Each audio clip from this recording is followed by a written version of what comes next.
नमस्कार, मी शामराव मोकाशी, अध्यक्ष राजाराम बापू पाटील रिक्षा संघटना. महाराष्ट्रात आता रेडिओ टॅक्सी ही चालणार असून लवकरच रेडिओ टॅक्सीचे परवाने हे निलाव पद्धतीनं मिळणार आहेत.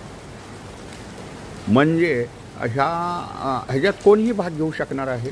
सर्वसाधारणपणे 10,000 परवाने बंद पडलेल्या परवान्यापैकी निलावानं हे मिळतील आणि सरकारी बोली ही 2.5 लाख रुपये राहील.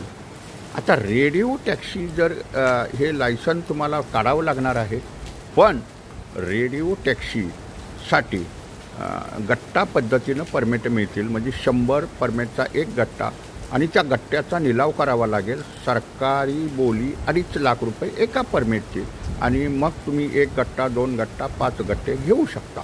मग आता ही चालणार कशी किंवा चालवणार कोण?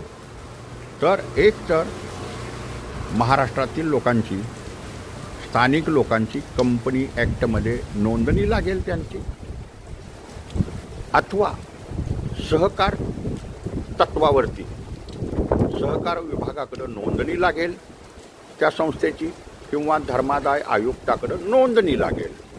आता ही नोंदणी केली तरी RTO करून ट्रेड लायसन हे तुम्हाला घ्यावं लागणार आहे. ट्रेड लायसनची फी 5 लाख रुपये आहे. मग जर ही रेडिओ टॅक्सी चालवण्यासाठी तुमचं एक स्वतःचं ॲप लागेल. गाड्या तुमच्या स्वमालकीच्या घ्याव्या लागणार आहेत, त्या कंपनीच्या नावावर अथवा त्या सोसायटीच्या नावावरती अथवा तुमची जी कुठली संस्था आहे त्याच्यावरती. पण परवान्या घ्यावे लागतील अगोदरी शासनाकडून निलावानं. आणि अशा गाड्यांचा कलर जर तुम्ही त्या निलावदारानं मागितलं, मला ह्या कलरच्या गाड्या मी घेणार आहे, माझा कलर दुसऱ्या कोणाला देणार, तो तुम्हाला कलर मिळेल. तुम्हाला एक ॲप तयार करावं लागेल.